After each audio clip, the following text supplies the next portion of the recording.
Alhamdulillah,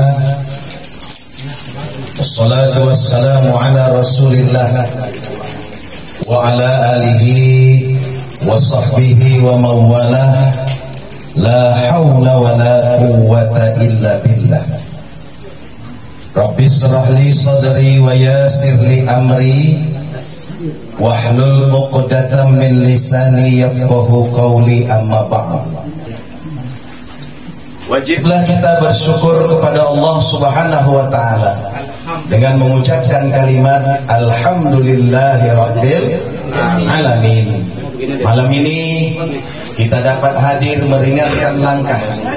Kita dapat hadir ke rumah sahibul bait, bertaklim, bersilaturahmi. Semua itu tidak lepas dari nikmat yang telah diberikan Allah kepada kita. Karena seperti yang saya sampaikan, rasa syukur ini bukan saja hanya sekedar mengucapkan kalimat alhamdulillah saja, tapi rasa syukur ini menjadi sebuah implementasi kita, bahwa kita bersyukur kepada Allah. Kita hadir di sini tidak bisa apa-apa kecuali pertolongan Allah. Maka seringlah kita mengucapkan kalimat di samping alhamdulillah, kalimat la haula wala quwwata illa billah. Seperti yang saya sampaikan, bahwa kita tidak bisa apa-apa. Jangankan untuk mengatur orang lain, mengatur diri kita sendiri kita tidak mampu. Kita mengatur makanan yang masuk ke dalam tubuh kita, bagaimana proses pencernaannya, kita nggak bisa atur. Kita nggak bisa atur. Apalagi mau ngatur orang, ngatur diri sendiri, kita nggak bisa. Ngatur mules saja kita nggak bisa. Begitu kita mules, apa bisa kita bilang tar dulu deh mulesnya? Nggak bisa. Kalau sudah datang mulesnya, ya udah, nggak bisa kita atur. Maka ini adalah satu kesadaran kita, bahwa jangankan untuk mengatur orang lain, mengatur diri sendiri pun kita tidak mampu. Bapak-bapak, saudara-saudara sekalian, kemarin saya ceramah di Nurul Falah Mas, hari subuh kemarin. Yang hadir ada Jirais, Awing hadir nggak ya? Hah? Ada, rohnya hadir. Hadir saya Bapak Pendaki. Kemarin kita bahas tentang Nabi Adam, sejarah haji dan proses dari awal. Hari ini kita akan bahas sejarah Nabi Nuh alaihissalam. Kenapa melompat ke Nabi Nuh? Kita tahu Nabi itu jumlahnya ada 100 berapa? 100 sekian. Kemarin sudah dibahas 124.000 banyaknya Nabi. Berapa? 124.000. Iya, 124.000. Di antara 124.000 itu Rasulnya ada berapa? 313. Di antara 313 itu yang wajib kita ketahui namanya ada 25 dari Nabi Adam sampai kepada Rasulullah Sallallahu Alaihi Wasallam. Bahkan para ulama mengatakan sompel iman kita kalau kita tidak hafal nama Nabi dan Rasul yang 25 itu. Jalan detiknya meskipun mesti tidak berurutan, gak apa-apa, yang penting hafal. Dan di antara 25 Nabi dan Rasul itu ada 4 apa 5? 5 Rasul ulul azmi. Pertama Nabi Nuh alaihissalam. Yang kedua Nabi Ibrahim alaihissalam. Yang ketiga Nabi Musa alaihissalam. Yang keempat Nabi Isa alaihissalam. Dan yang kelima Rasulullah sallallahu alaihi wasallam. Kenapa mereka ini dikatakan Nabi atau Rasul ulul azmi? Karena mereka ini mempunyai tantangan yang luar biasa, yang lebih daripada Rasul-Rasul yang lain. Nah, di antara 5 tadi ada namanya Nabi Nuh alaihissalam. Nabi Adam ke Nabi Nuh jarak waktunya sekitar 10 abad. Berarti berapa tahun itu? 1000 tahun lamanya. Dan Nabi Nuh adalah Rasul yang pertama. Bukan Nabi Adam Rasul pertama. Nabi Nuh adalah Rasul pertama. Kenapa demikian? Dari Nabi Adam sampai ke Nabi Idris, ada lagi namanya Nabi Sid. Nabi Sid, Nabi Idris atau Rasul atau Nabi Idris tadi sampai kepada Nabi Nuh, tidak ada manusia yang kafir, tidak ada manusia yang syirik. Semuanya beriman kepada Allah, dari mulai Nabi Adam sampai kepada Nabi Nuh alaihissalam.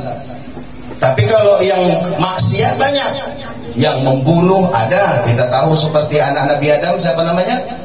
Habil dan Qabil. Yang berzinah banyak, yang berjudi banyak, tapi yang kafir dan musyrik tidak ada. Dari mulai zaman Nabi Adam sampai kepada Nabi Nuh alaihissalam. Nah, sejarah terjadinya patung mulanya di zaman Nabi Nuh alaihissalam. Setelah Nabi Idris wafat, dari Nabi Idris ke Nabi Nuh itu, jadi Nabi Idris dengan Nabi Nuh itu adalah cucunya Nabi Idris alaihissalam. Idris punya anak, anaknya punya anak namanya Nuh alaihissalam. Dari Nabi Idris ke Nabi Nuh banyak waktu yang kosong, tidak ada Rasul. Ada satu keluarga 4 orang, mereka adalah orang-orang yang soleh. 4 orang yang soleh ini semuanya mengajarkan kebaikan, sehingga ditakdirkan Allah wafatlah satu keluarga yang soleh ini.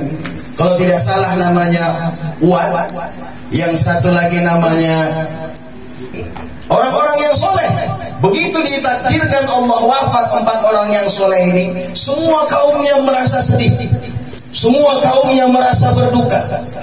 Lalu disitulah masuk syaitan atau iblis, mengatakan kepada kaum-kaum yang sedih tadi, yang kehilangan 4 orang yang soleh ini, bagaimana kalau kita buat patung mereka untuk mengenang jasa-jasa mereka, untuk mengenang kesolehan mereka. Lalu dibuatlah patung. Itulah bermula adanya patung. Dari Nabi Adam sampai Nabi Nuh tidak ada patung. Begitu di zaman Nabi Nuh mulailah dibuat patung. Dan tujuan patung ini dibuat bukan untuk disembah, hanya sekedar untuk mengenang jasa-jasa mereka, 4 orang yang soleh ini. Setelah dikenang, kalau satu tempat patung ini di satu bukit atau di satu gua, kalau mereka rindu dengan 4 orang yang soleh ini, mereka datang ke gua itu. Setiap rindu kepada 4 orang yang soleh ini, mereka datang ke gua itu. Meninggal satu generasi yang membuat patung pertama, masuk generasi kedua, anak-anak mereka. Nah, anak-anak mereka ini mulailah iblis masuk lagi. Ngapain kalian capek-capek ke gua itu, kata iblis. Menjelma iblis ini dari berupa orang yang soleh juga. Katanya, sudah dibuat aja lagi yang lain, yang mirip seperti patung-patung ini, supaya mereka ada di rumah-rumah kalian. Patung ini. Nah, di rumah-rumah kalian, untuk kalian kenang. Lalu dibuatlah patung banyak-banyak. Rupanya ini ada juga orang bisnismen di situ, jual-jualan patung. Dijual patung yang sama, mirip, jago mereka buat patung itu. Dibuat di rumah-rumah mereka. Bisnis men. Kalau Awi jual batu cincin ini. Batu akik dia, bukan patung ya, Wing ya. Nah, dibuatlah patung di rumah, sehingga di kaum itu tidak ada rumah yang tidak ada patung. Tujuannya untuk mengenang juga. Generasi ketiga datang lagi iblis. Akhirnya sampai terus beberapa generasi, sampailah patung itu dibuat untuk sesembahan. Itulah asal muasal terjadinya kekafiran dan kesyirikan. Sehingga Allah utuslah Nabi Nuh alaihissalam. Nabi Nuh ini umurnya, satu riwayat mengatakan 950 tahun, di riwayat yang lain 1700 tahun. Karena di riwayat yang lain mengatakan bahwa Nabi Nuh ini berdakwah selama 950 tahun. Padahal dia diangkat menjadi Rasul berusia 480 tahun. Diangkat menjadi Rasul. Nah bapak-bapak, saudara-saudara sekalian, ini ngobrol aja, cerita aja ya. Sampailah kepada Nabi Nuh alaihissalam, semua kaum tidak ada lagi yang beriman. Satu pun tidak ada lagi yang beriman. Hanya beberapa orang yang pengikut Nabi Nuh yang 80 orang tadi. Kemudian setiap Nabi Nuh berdakwah, mereka lempar. Setiap Nabi Nuh berdakwah, mereka tutup kuping-kuping mereka. Makanya Nabi Nuh ini dikatakan Nabi atau Rasul Ulul Azmi. Dia beda dengan Rasul-Rasul yang lain. Kalau Rasul yang lain berdakwah siang saja, malam ibadah. Siang berdakwah, malam ibadah. Tapi kalau Nabi Nuh berdakwah laila wan nahar, siang dan malam berdakwah. Siang malam berdakwah selama 800 tahun lamanya. Sampai-sampai cuma 800 tahun itu pengikutnya hanya 80 orang. Saya yakin kalau Ustadz Fahmi ceramah selama 50 tahun pengikut cuma 2 orang, berhenti kali ceramah. Berhenti. Nabi Nuh 80 orang hanya 800 tahun hanya 80 orang. Masya Allah. Berhenti aja kalau 2 orang mending berdagang aja. Sampai pada suatu hari Nabi Nuh ini meminta kepada Allah, ya Allah, kalau begininya ulah-ulah kaum ini, musnahkan saja ya Allah. Saya khawatir anak dan keturunan mereka juga akan sama. Lalu didengar Allah lah doa Nabi Nuh ini. Apa kata Nabi Nuh? Apa kata Allah? Diutuslah malaikat Jibril supaya Nabi Nuh membuat kapal. Nabi Nuh tidak bertanya untuk apa kapal, untuk apa membuat kapal, tidak tanya. Kalau sudah Allah yang perintahkan, buat. Dari mana kayunya ya Allah? Dari pohon. Pohonnya di mana ya Allah? Tanam dulu. Nabi Nuh nanam pohon itu 100 tahun namanya. Jadi begitu suatu cobaan datang, begitu perintah datang, begitu apapun yang diperintahkan Allah, pertama Nabi Nuh tidak bertanya kenapa. Yang kedua bahwa tidak langsung 100 tahun nanam pohon. Kayak pohon jati ya. Rupanya menurut suatu cerita, kayunya itu kayu jati. Dan pernah diperiksa, sudah diketemukan itu kapal Nabi Nuh. Kayunya itu kayu jati dari Surabaya. Jepara ya, Jepara. Sudah ditemukan, sudah diteliti. Iya, ya namanya orang Madura lagi. Tapi wallahu alam, tapi begitu para ahli meneliti kayu kapal Nabi Nuh itu, ternyata kayu jati dari Jepara. Wallahu a'lamu bishawab. Nah, kemudian 100 tahun menanam pohon, lalu melalui hikmah yang diberikan Allah, kapal Nabi Nuh yang besar itu dibuat selama 100 tahun lagi. Bayangkan namanya kapal dibuat besar. Ini rencana ada Raja Salman mau buat kapal pesiar terbesar di dunia. Berapa meter? 500 meter panjangnya. Saya udah lihat, ternyata kapal Nabi Nuh lebih besar lagi dari kapal yang akan dibuat Raja Muhammad bin Salman tersebut. Saya punya keyakinan kenapa kapal Nabi Nuh sebesar itu. Rupanya Nabi Nuh itu memang badannya besar dan kaumnya itu. Saya pernah cerita bahwa Nabi Adam besar badannya, lebar badannya kata Rasulullah 40 hasta. 80 hasta. Lebar badan Nabi Adam 80 hasta. Jika di zaman Rasulullah 1 hasta itu setengah meter, berarti lebar Nabi Adam 40 meter lebar badan. Dari mana ke mana itu ya? Lebar badan Nabi Adam. Tingginya ya dikalikan aja. Berarti dari Nabi Adam sampai ke Nabi Nuh itu ada 9 generasi. Anak Nabi Adam, cucu Nabi Adam, cicit Nabi Adam, dan seterusnya sampai kepada Nabi Nuh, itu 9 generasi jauhnya. Dan per generasi rata-rata 900 tahun lamanya. Bayangkan namanya itu. Karena Nabi Nuh saja umurnya 950 tahun. Kalau rata-rata 1000 tahun dari Nabi Adam sampai ke Nabi Nuh, berapa ribu tahun itu jauhnya. Begitulah antara perjalanan. Jadi bapak-bapak, saudara-saudara sekalian, kita cerita Nabi Nuh kembali. Nah setelah jadilah kapal ini, semakin gencar kaum Nabi Nuh ini. Oh, Nabi Nuh sudah gila. Begitu dakwahnya tidak diterima, dia buat kapal di atas bukit lagi. Sungai tidak ada, laut tidak ada, pantai jauh. Malah disuruh buat kapal atau membuat kapal di atas bukit. Di atas bukit, di atas gunung. Semakinlah dibuat Nabi Nuh orang gila, kata kaumnya. Sehingga saking keselnya nih kaum, begitu kapal itu sebentar lagi selesai, semua orang setiap mau buang air besar ke kapal Nabi Nuh. Semua kaum itu mau buang air besar, mau buang air kecil ke kapal Nabi Nuh. Sampai itu kapal yang begitu besar penuh dengan kotoran-kotoran manusia. Penuh sepenuh-penuhnya. Beginilah ternyata Allah punya kuasa.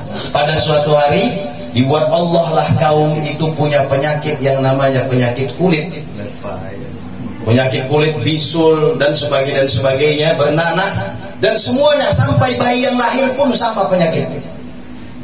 Dengan izin Allah pada suatu hari datanglah orang mau buang air besar di kapal itu. Begitu dia habis BAB, kepleset, jublah, berenang dia di kotoran itu. Apa. Begitu dia berenang, nggak sadar nih. Dengan paniknya dia keluar dari kapal yang tempat dia berenang tadi, kotoran. Belum sadar dia, begitu dibersihkannya badannya, sehat kulitnya, kinclong lagi.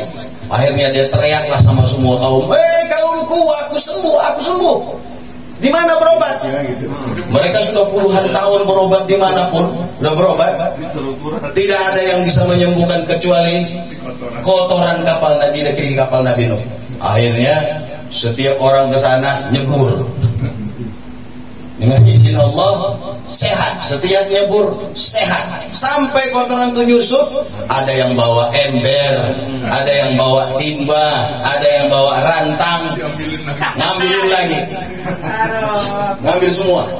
Udah habis, tidak ada lagi kotoran, diambil air, disiram, disikat. Minimal airnya bisa buat obat. Bukan diminum, dimandiin. Dengan izin Allah bersih kembali kapal Nabi Nuh tadi. Setelah bersih semua, barulah datang badai. Datang badai satu persatu, pelan hujan yang begitu deras, badai yang begitu hebat. Semua mata air muncrat dari bumi, banyak sampai bumi mau ditenggelamkan. Nah, bapak-bapak, saudara-saudara sekalian, yang tidak beriman seperti istrinya Nabi Nuh, seperti anaknya yang bernama Kan'an. Nabi Nuh menurut suatu riwayat mempunyai 4 orang anak.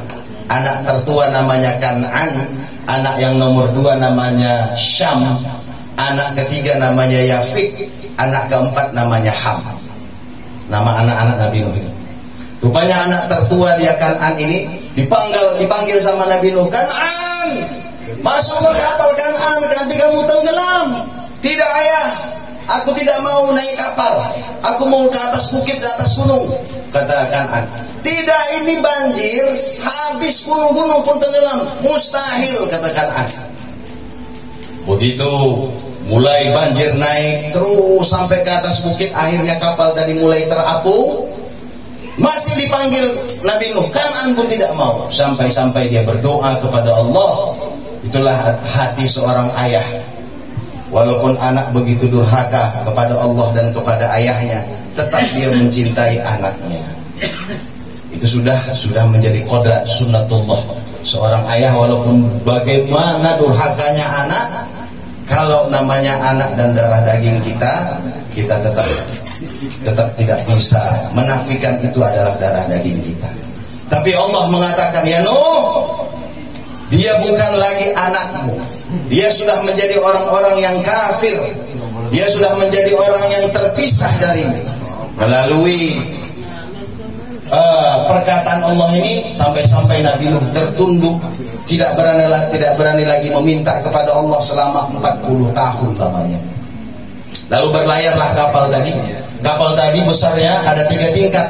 Tingkat yang pertama itu untuk seluruh binatang-binatang. Tingkat yang kedua untuk seluruh manusia yang 80 orang tadi. Tingkat yang ketiga untuk semua namanya yang burung-burung terbang-terbang.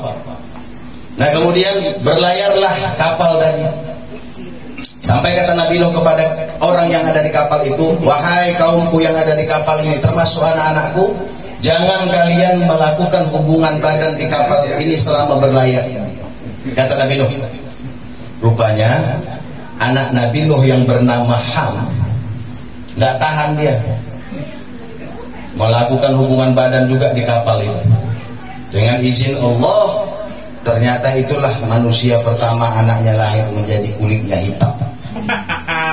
Jadi keturunan-keturunan Ham ini yang hitam itu berada di daerah Afrika sana, Ethiopia, Afrika sana, itu keturunan anak Ham tadi.